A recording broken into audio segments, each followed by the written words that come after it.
Salam damai dan sejahtera bagi kita semua. Misalkan ada seorang pemuda yang harus pergi dari kota tempat tinggalnya di Surabaya ke Jakarta. Pemuda ini sama sekali tidak tahu di mana Jakarta, dan waktu itu belum ada GPS, internet, atau jalan tol. Satu-satunya alat bantu yang dimilikinya adalah sebuah peta. Sayang sekali jalan yang ditunjukkan dalam peta tersebut ternyata hanya sampai ke Semarang. Bisakah pemuda tersebut sampai ke Jakarta? Kemungkinan besar tidak.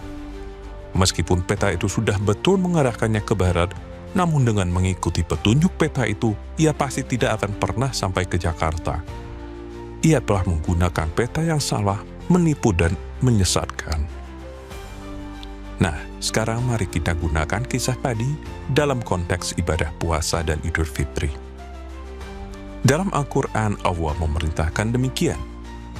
Wahai orang-orang yang beriman, diwajibkan atas kamu berpuasa, sebagaimana diwajibkan atas orang-orang sebelum kamu, agar kamu bertakwa.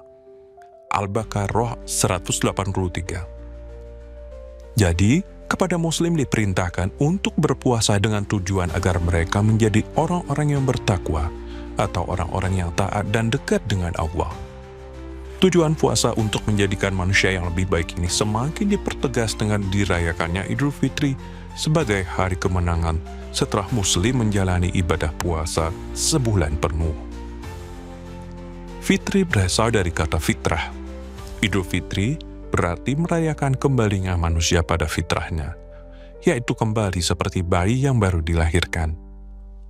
Jadi melalui perjuangan rohani dengan berpuasa selama sebulan penuh, menjalani pertobatan, dan memperbanyak amal kebaikan, manusia akan terbebas dari dosa dan hawa nafsu, serta menjadi dekat dengan Tuhan. Itulah tujuan akhir dari perjalanan spiritual seorang Muslim untuk kembali pada fitrahnya sebagai manusia. Itulah konsep kesempurnaan fitrah manusia dalam Islam, tak ada yang lebih dari itu. Dan contoh ideal dari manusia yang sudah mencapai itu adalah Muhammad, Nabi Islam.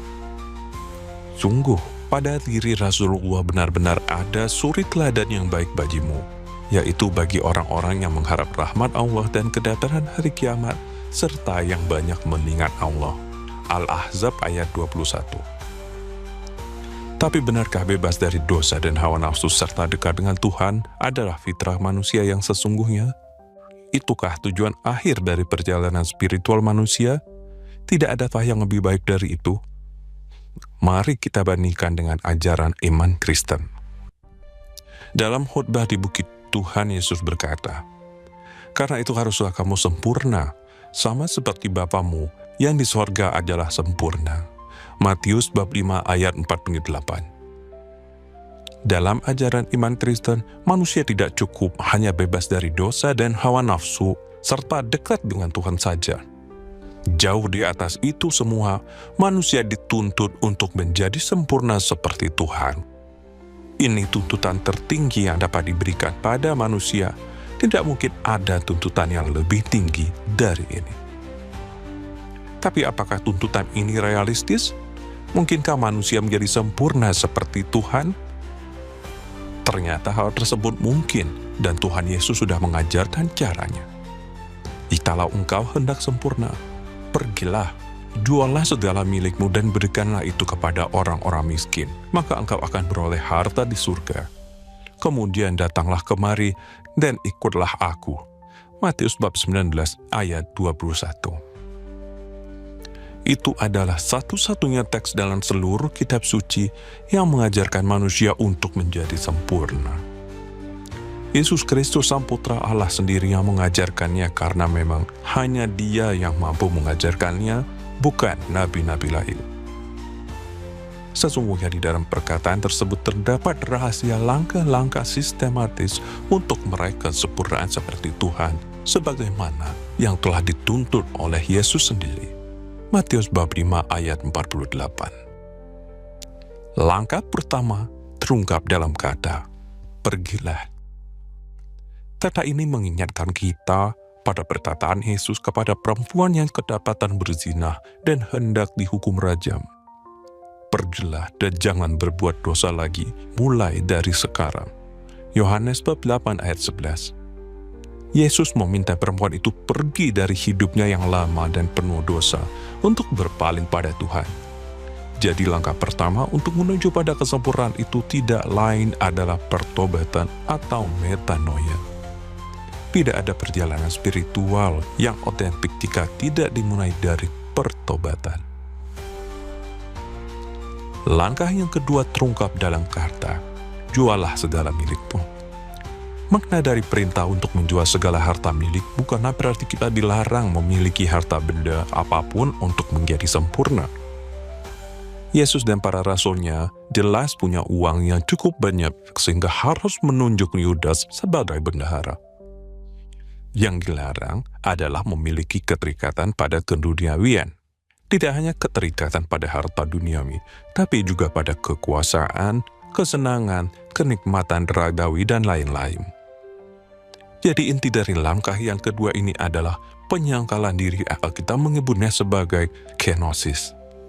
Langkah kenosis ini dapat kita ungkapkan dalam praktek puasa dan pantang yang tujuannya adalah melatih diri untuk melepaskan keterikatan pada keduniawian. Langkah yang ketiga terungkap dalam kata, datanglah kemari.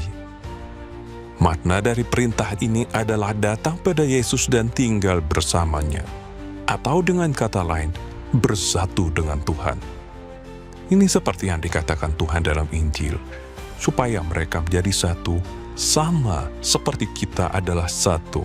Aku di dalam mereka, dan engkau di dalam aku, supaya mereka sempurna menjadi satu. Yohanes bab 17 ayat 22 hingga 23.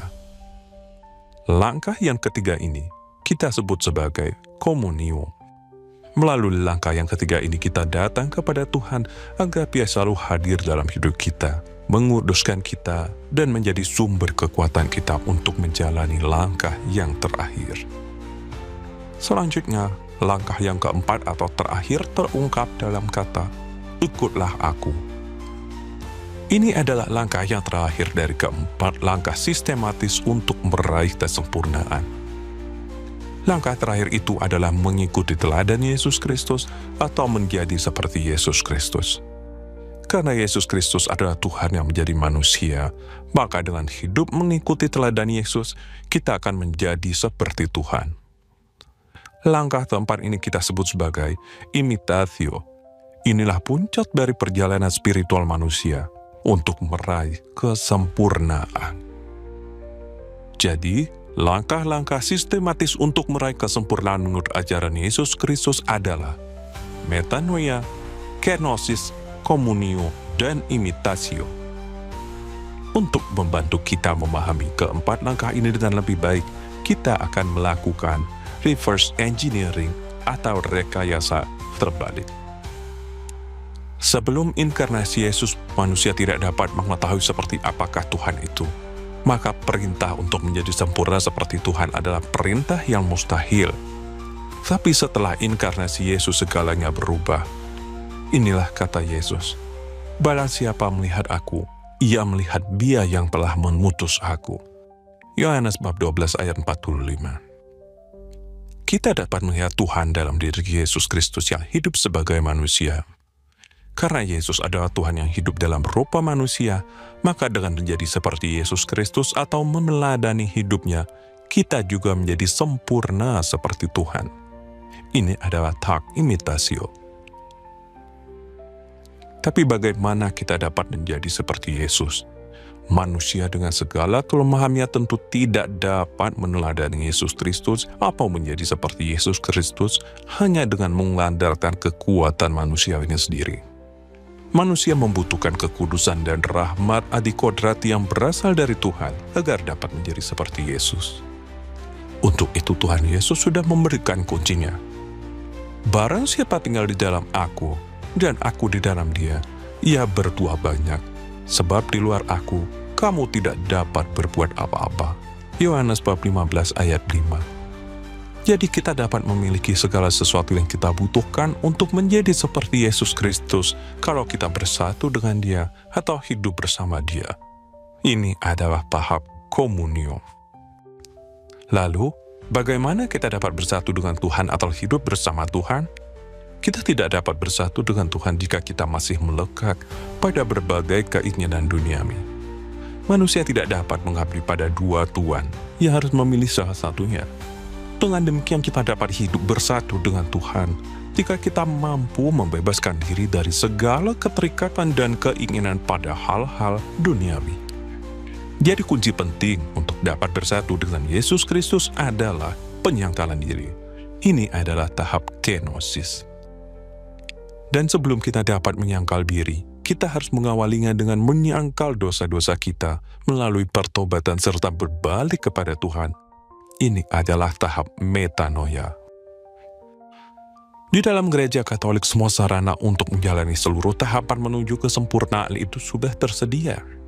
Mulai dari sakramen baptis dan pengakuan dosa untuk metanoia, puasa dan pantang untuk kenosis, sakramen ekaristi untuk komunio, dan berbagai devosi yang merenungkan kisah sengsara Yesus Kristus untuk melakukan imitasio.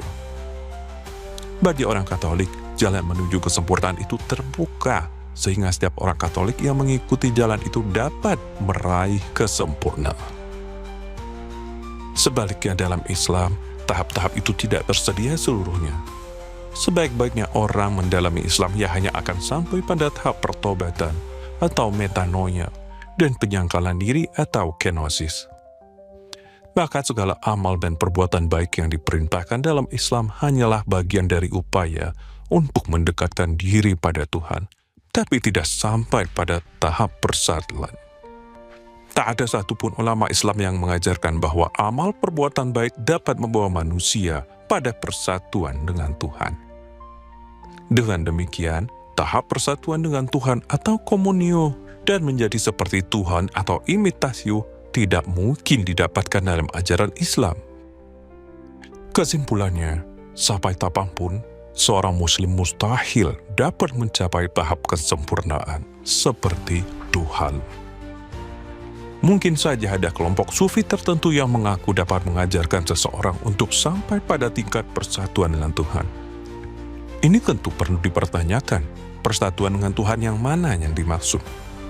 Tapi sekalipun kita asumsikan saja hal itu benar-benar terjadi, tetaplah itu belum cukup, karena tahap yang puncak, yaitu imitasio atau menjadi sempurna seperti Tuhan tidak mungkin ada dalam konsep Islam. Tahap terakhir itu hanya mungkin didapat oleh mereka yang percaya bahwa Yesus adalah Tuhan, sementara Islam justru menolaknya. Kembali pada perumpamaan di awal video tentang orang yang hendak pergi dari Surabaya ke Jakarta. Muslim itu bagaikan orang yang hanya mendapat peta dari Surabaya ke Semarang. Dia percaya penuh karena orang yang memberikan peta itu mengatakan bahwa petanya yang paling bagus dan sempurna untuk sampai ke Jakarta. Nyatanya dengan menggunakan peta itu, dia tidak akan pernah sampai ke Jakarta dan hanya akan tersesat di Semarang. Dalam konteks itulah kita mengatakan bahwa ibadah puasa yang dipercaya Muslim sebagai sarana untuk mengembalikan manusia pada fitrahnya adalah tidak benar dan menyesatkan. Memang betul puasa dalam Islam itu bagus dan berguna. Begitu juga segala amal perbuatan baik yang diperintahkan. Tapi itu semua tidak cukup. Karena bagaimanapun tidak akan mampu membawa manusia kembali pada fitrahnya sebagai makhluk yang diciptakan serupa dengan gambar Tuhan. Ada peta yang jauh lebih bagus dan tidak menyesatkan. Peta itu dapat menjamin orang yang mengikuti petunjuknya pasti akan sampai ke tempat tujuan. Inilah kata Yesus, "Akulah jalan dan kebenaran dan hidup. Tidak ada seorang pun yang datang kepada Bapa kalau tidak melalui aku." Yohanes bab 14 ayat 6. Terima kasih atas perhatian Anda. Viva Christus Rey.